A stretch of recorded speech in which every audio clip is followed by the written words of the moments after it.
जय हिंद छोटे भैया एवं छोटी दीदी। आज जो है हम लोग क्या पढ़ेंगे? संस्कृत। क्या पढ़ेंगे? संस्कृत। और संस्कृत में क्या पढ़ेंगे? लिंग। नहीं, ऐसे दुनिया में कितने तरह के लिंग हैं? दो ही तरह का, एक स्त्रीलिंग और एक पुल्लिंग। एक स्त्रीलिंग और एक पुल्लिंग। जिसमें स्त्री जाति का बोध होता है उसको स्त्रीलिंग शब्द बोलते हैं, और जिसमें पुरुष जाति का बोध होता है उसको हम लोग क्या बोलते हैं?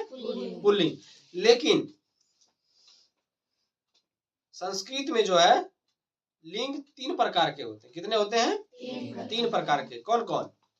पुल्लिंग, स्त्रीलिंग और नपुंसकलिंग। तो एक एक करके क्या करेंगे? जानेंगे। सबसे पहले जानेंगे कि लिंग क्या होता है। ठीक है, चलिए। लिंग लिंग क्या होता है? जिसमें पुरुष, स्त्री और नपुंसक वर्ग के जाति का बोध होता हो उसको हम लोग क्या कहेंगे? लिंग कहेंगे। क्या कहेंगे? लिंग कहेंगे। जिससे पुरुष वर्ग, स्त्री वर्ग और नपुंसक वर्ग का बोध हो उसको क्या कहेंगे? लिंग कहेंगे। क्या कहेंगे? लिंग कहेंगे। संस्कृत में लिंग कितने प्रकार के होते हैं? 3 प्रकार के। कौन कौन? 3 प्रकार के। कौन कौन? पुल्लिंग। पुल्लिंग मतलब जैसे आपके क्या हो गए? भाई हो गए, भौजाई भी हो गया, भौजाई नहीं होगा, भैया होगा, पापा हो गए, चाचा हो गए, मौसा हो गए, ये सभी क्या आ जाएंगे? दादा आ गए, नाना आ गए, ये सभी क्या है? अगर कोई आपका लड़का दोस्त है तो क्या हो गया? पुल्लिंग में आ जाएगा ना। अगर कोई बोल दे कि बॉयफ्रेंड, तो जैसे बॉयफ्रेंड का क्या अर्थ हो गया? पुल्लिंग शब्द का उच्चारण होगा। और गर्लफ्रेंड जैसे बोल दे तो क्या होगा?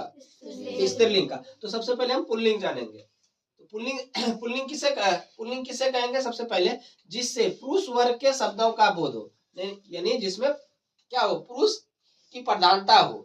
ठीक है, उसको क्या कहेंगे? पुल्लिंग कहेंगे। जैसे में बालकः, नर, गज, रमा, रम, गरम, काका, बका, असुर, मास, नख, पर्वत, केश, अवतारा, सूर, घास इत्यादि। ये सभी किस में आएगा? पुल्लिंग में आएगा। कोई दिक्कत? और आप अपना उदाहरण और भी ले सकते हैं। कोई दिक्कत?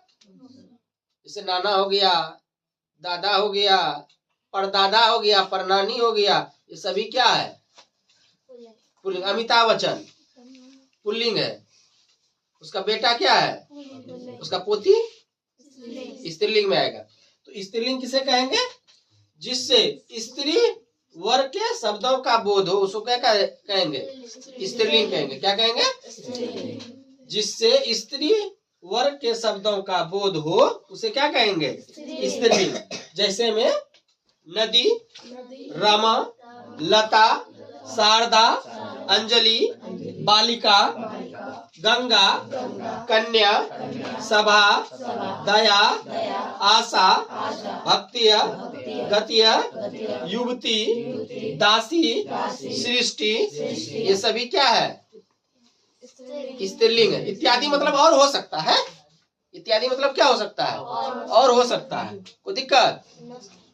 जैसे जितने आप लोग छोटी बहन बैठी हुई ये सभी क्या है? आपके मम्मी, मौसी, फुआ, ये सभी क्या है? स्त्रीलिंग। आपकी मम्मी को अगर हम पुल्लिंग कहेंगे तो होगा? मम्मी क्या होगी? स्त्रीलिंग होगी। कोई दिक्कत? आपकी मौसी स्त्रीलिंग होगी, पुल्लिंग होगी? स्त्रीलिंग होगा। कोई दिक्कत? चलिए, अब आते हैं नपुंसक में। नपुंसक लिंग किसे कहते हैं? नपुंसक में जिससे नपुंसक वर्ग के शब्दों का बोध हो उसे क्या कहेंगे? नपुंसक लिंग कहेंगे। जैसे में फलम, ज्ञानम, अध्ययनम, जीवितम, पठनम इत्यादि। ठीक है, कोई दिक्कत? तो आज हमने जाना क्या लिंग किसे कहते हैं। उसके बाद संस्कृत में कितने प्रकार के लिंग होते हैं? 3 प्रकार के लिंग होते हैं। कौन कौन? पुल्लिंग, स्त्रीलिंग और नपुंसक लिंग।